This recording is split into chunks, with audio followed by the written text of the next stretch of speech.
A'udzubillahiminasyaitonirrajim. Bismillahirrahmanirrahim. Assalamualaikum warahmatullahi wabarakatuh. Waalaikumsalam warahmatullahi wabarakatuh. Alhamdulillah, bagaimana kabarnya ibu-ibu, sehat? Alhamdulillah. Ini ibu-ibu dari jamaah pengajian Masjid ada di Cipinang. Cipinangnya mana? Empang, ya. Alhamdulillah, mari pertama-tama ibu-ibu, bapak-bapak dan juga pemirsa iNews dimanapun saja berada, kita panjatkan puji syukur atas kehadirat Allah Subhanahu wa Ta'ala. Tidak lupa kita berikan juga salawat dan salam kita kepada junjungan kita Nabi besar Muhammad Sallallahu Alaihi Wasallam beserta keluarga, sahabat dan umatnya yang setia hingga akhir zaman. Ibu-ibu, bapak-bapak, punya anak enak gak? Enak. Jalan-jalan ke Ciater. Paling enak punya anak pinter, betul. Tapi semua anak gak boleh disamain sama orang lain. Betul gak Bu? Kadangkala kalau kita ngedengerin orang lain cerita tentang anaknya, orang tua suka gemes. Gemes gue, anakku mesti bisa lebih dari dia. Tapi ibu, tiap anak pinternya beda-beda. Betul apa betul? Nah, penting bagi kita untuk punya ilmunya ngedidik anak-anak. Nah, untuk ngebahas ini udah hadir bersama-sama dengan kita guru-guru kita yang hadir di kesempatan yang bahagia kali ini.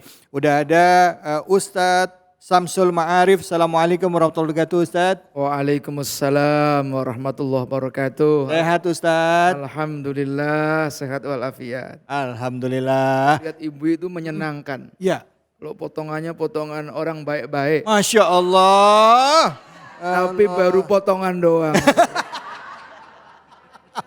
Baik, di sebelah Ustadz Samsul Ma'arif ada Gus Rifan. Assalamualaikum warahmatullahi wabarakatuh Gus. Waalaikumsalam warahmatullahi wabarakatuh. Ustaz David. Ya, bagaimana kabarnya Gus, sehat? Alhamdulillah sehat. Kapan sampai Jakarta?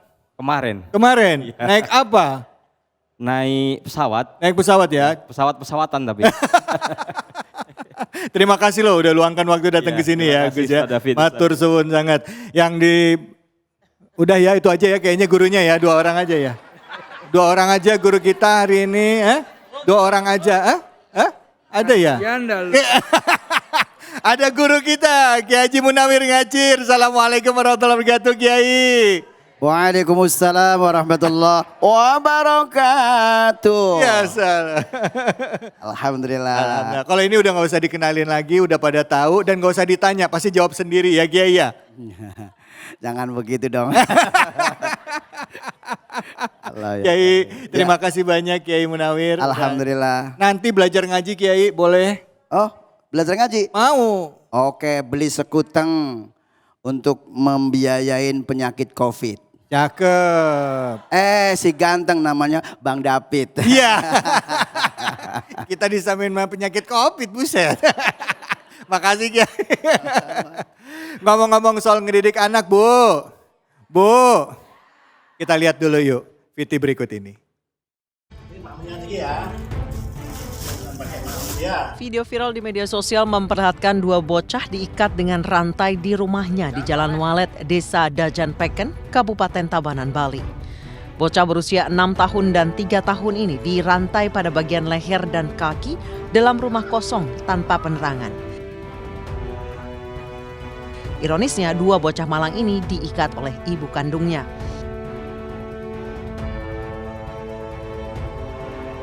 Perbuatan tega sang ibu terungkap setelah tetangga mendengar kedua anak berteriak pada malam hari.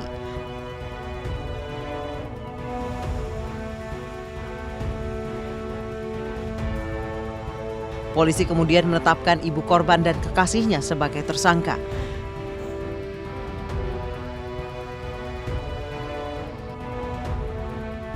Merapat ke TKP dan menemukan betul kemudian bahwa ada 2 orang anak itu. Setelah itu kita melakukan penyelidikan dan mengetahui bahwa yang melakukan adalah ibu kandungnya. Keduanya dijerat pasal 80 ayat 1 dan 4 Undang-Undang Nomor 35 Tahun 2014 tentang Perlindungan Anak dengan ancaman hukuman maksimal 4 tahun 8 bulan penjara. Dari Tabanan, Bali, Imade Argawa, iNews melaporkan. Astagfirullahaladzim. Buat yang belum punya anak aja kayaknya ngarepin banget pengen dapat anak ya Bu ya. Betul. Ini udah dapat anak. Saya nggak mau tahu urusannya apa. Tapi yang jelas anak itu harus kita jaga, kita sayang. Saya nggak mau ngomong deh. Langsung aja guru-guru kita yang ngebahas soal ini ya. Silakan Kiai Samsul, fadhol. Ya, Assalamualaikum warahmatullahi wabarakatuh. Melihat cerita tadi memang menyedihkan. Kadang-kadang banyak orang tua karena latar belakang tertentu sehingga membuat dirinya kesel sama anaknya. Mungkin lagi ekonominya menurun atau ada problem sosial yang lain. Kadang-kadang yang dijadikan korban adalah anak. Padahal yang namanya mendidik anak ini sebagaimana yang diajarkan di dalam Al-Quran harus penuh dengan kasih sayang. Al-Quran saja cara memanggil anak harus dengan panggilan penuh dengan kasih sayang. Nah ini kok malah sebaliknya, ada orang kalau enggak marah kayaknya enggak dapat pahala. Malah sebaliknya. Nah oleh karena itu kita sepusing apapun, problem sebanyak apapun yang kita hadapi, tidak boleh untuk menjadikan anak itu menjadi korban kemarahan, korban kebencian, macam-macam. Memang kadang-kadang ya namanya orang tua lihat anak gedeg banget dah. Tapi cukup dirasa aja. Tahan. Sabar itu salah satu maknanya adalah tahan dari kemaksiatan. Jangan engkau lakukan, tahan. Syukur-syukur kita bisa mendoakan. Ya, mendoakan walaupun lihat anak mangkelnya kayak apa, tetap didoain. Mudah-mudahan kamu bisa menjadi Gus Dur. Mudah-mudahan kamu nanti bisa seperti Pak Jokowi, padahal sedang marah tuh. Ya. Jadi jangan sampai melampiaskan sebuah kata-kata yang buruk kepada anak. Misalnya nih, dasar lo bego amat, diomongin kagak paham-paham. Ada yang begitu? Ada yang begitu? Ada. Mana orangnya Bu? Gak ada. Nggak ada. Gak di sini Ustadz. Ya, jangan sampai keluar kata-kata yang buruk untuk anak-anak kita ini. Kata-kata saja tidak boleh, apalagi kekerasan berupa perbuatan. Justru itu sebuah tindakan yang negatif. Tidak hanya dari sudut agama, tapi dari sudut apapun tergolong sesuatu yang tidak baik, sebuah kemungkaran. Maka hati-hati ya kepada anak, jangan sampai kita ini menyiksa anak. Karena kalau sudah kadung seumur hidup nyeselnya. Akan lebih baik ya kalau sedang marah mendingan kita ngaca dulu. Cakep apa jelek kita ini ya.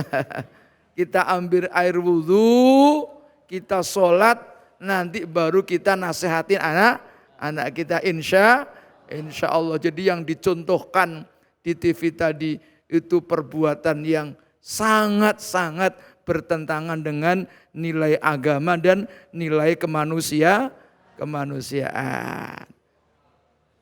Terima kasih banyak Kiai Samsul tadi udah membagikan ilmunya kepada kita ya Bu ya.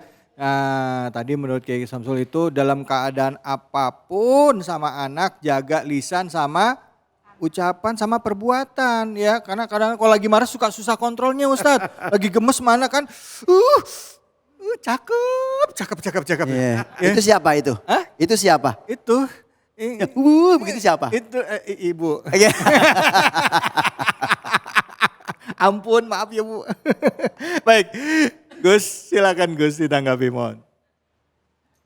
Jadi saya teringat ayat dari surat Yusuf ayat 111. Laqad kana fi qasasihim ibratun li'ulil albab. Dari tayangan tadi kita hendaknya mengambil ibrah, mengambil pelajaran dalam fenomena-fenomena di kalangan masyarakat. Bagaimana seorang ibu berperilaku tidak terpuji kepada anaknya.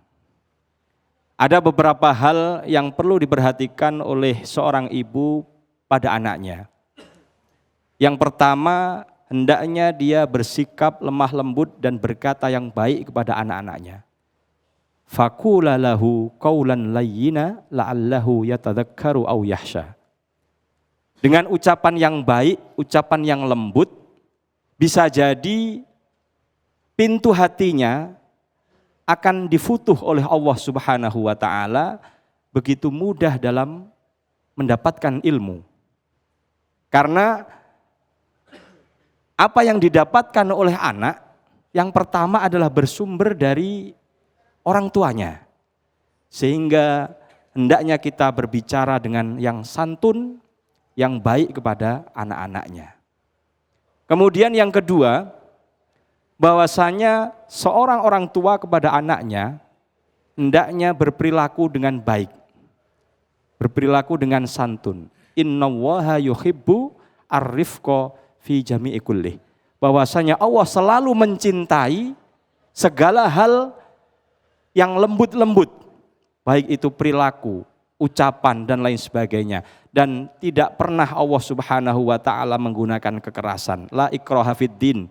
Dalam agama pun Allah tidak memaksakan kehendak. Tugas para ulama, tugas para muballigh dan lain sebagainya hanya sekedar menyampaikan saja. Masalah nanti diterima atau tidak, itu hak prerogatif dari Allah Subhanahu wa taala dalam memberikan hidayah-hidayah kepada orang-orang semua.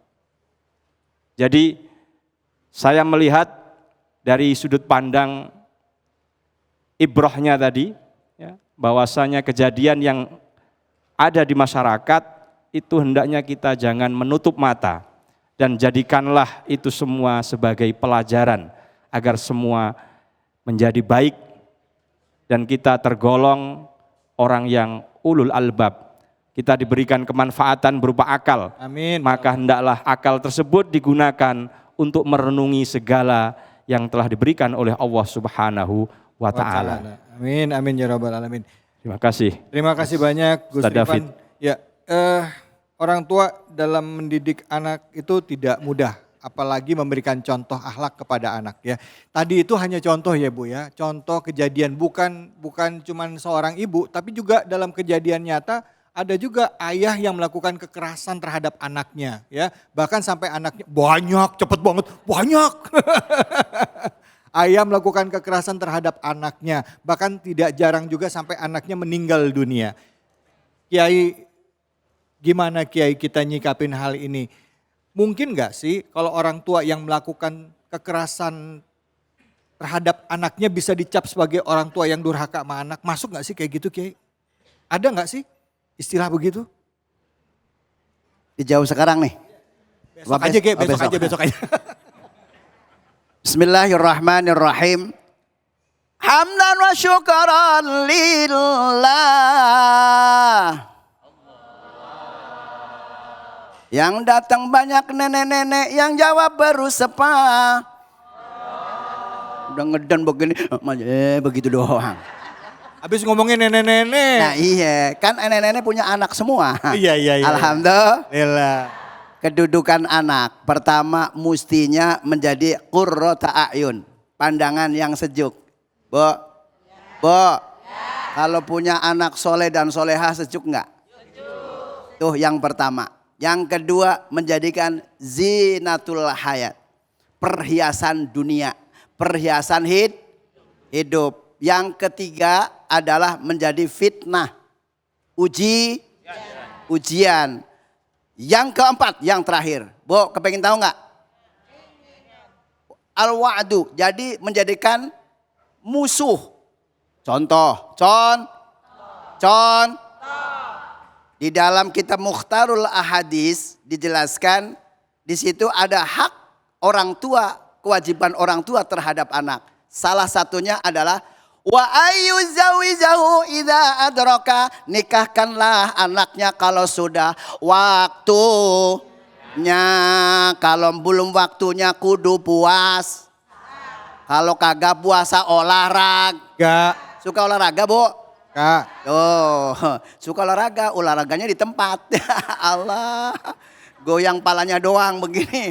Ya Allah, Tuh, pertama zinatul hayat, berarti menjadi apa? Pertama qurrata ayun, pandangan. Ya Allah, kalau anaknya lagi ngaji orang tua senang bener. Berarti bapak kalong anak kampret.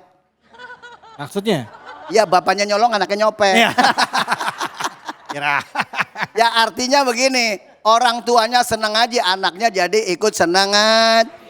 Nih kadang-kadang bisa anak jadi musuh, betul? Nih gara-gara mau nikah nggak setuju. Orang tuanya dua-duanya nggak setuju jadi Biasanya kalau nggak setuju anaknya kawin. Lah emang ada kawin lari? Ya Allah. Di Empang sini ada kawin. Ada. Kalau di sono ada di laut. Kalau di sini insya Allah lebih parah. Tuh, pertama menjadikan qurrata ayun ya. Pandangan. Yang kedua adalah menjadi perhiasan. Coba dengan anak-anak kita. Ini yang jadi fitnah kan repot. Ujian, ya enggak? Nah tadi Masya Allah anak sampai masukin ke dalam kamar. Lah, pinter bikin anak tapi enggak bisa ngerumatin anak. Betul? Betul. Anakku, anakku, anakku. Anak yang aku sayangi. Kan begitu ya? Tak sama, tak sama, tak sama. Ya Allah. Itu nasi daria dulu yang jawab begitu ya. Insya Allah. Tapi kalau zaman sekarang Masya Allah. Kalau suruh ngaji susah. Tapi kalau suruh nyanyi gak cuman anak-anak. Nenek-nenek juga pintar. Oh gitu. Lah benar suruh nyanyi. Coba. Wong kong ngene kodi. Tuh gitu kan. Allah ya Karim. Subhanallah. Walhamdulillah. Wala ilaha illallah. Wallahu akbar. Intinya agar anaknya tidak seperti itu, orang tua menjadikan uswah, menjadikan contoh. Wa yu'allimul kitab.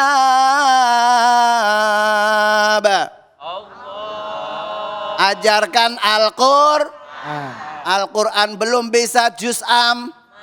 Juz amma belum bisa Kalau ikro belum bisa diej. Mim patah mata, patah talam, domalu, ma. Lah, mata lu juga gede banget saya sih. Allah, Masya Allah. Alhamdulillah. Alhamdulillah. Oh, makanya hati-hati bagaimana anak-anak kita menjadikan qurrata ayun. Bagaimana anak kita menjadikan zinatul hayat. Dan bagaimana anak kita menjadikan fitnah, ujian. Atau misalkan menjadikan musuh buat kita. Nah makanya kata Nabi ibda binafsi adalah mulai dari diri kita, contohin anak-anak kita yang baik. Itu saja ya, mudah-mudahan esok bisa jumpa lagi ya. Coba tangannya Bu, begini Bu. Assalamualaikum warahmatullahi wabarakatuh. Waalaikumsalam warahmatullahi wabarakatuh. Tangannya gini Ustaz ya. Assalamualaikum. Baik, nanti Ustadz Munawir Ngajir juga akan hadir lagi buat bahas tentang cara ngaji yang benar lewat segmen Ngaji Yuk. Ngaji Yuk Hayu. Oke, terima kasih banyak para guru yang sudah hadir. Kesempatan kali ini kita akan bahas satu persatu dengan tema kita mengenai akhlak dalam mendidik anak ya, tema kita kali ini. Dan nanti di segmen selanjutnya kita akan menyimak kajian tafsir Quran surah surah Luqman ayat 17 bersama Ustadz Samsul Ma'arif. Tentunya hanya di sini di Cahaya Hati Indonesia.